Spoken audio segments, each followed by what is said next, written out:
ભારતના તાનાશાહ અને શરાબ ઘોટાલાના આરોપી અરવિંદ કેજરીવાલ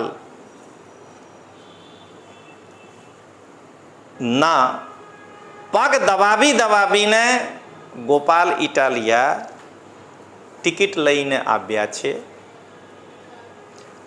અરવિંદ કેજરીવાલના ચમચાગીરી કરીને ચૂંટણી ફંડ પંજાબથી મેનેજ કર્યા છે.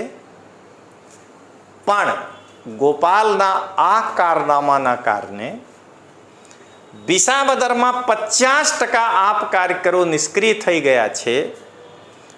એટલે 19 જૂન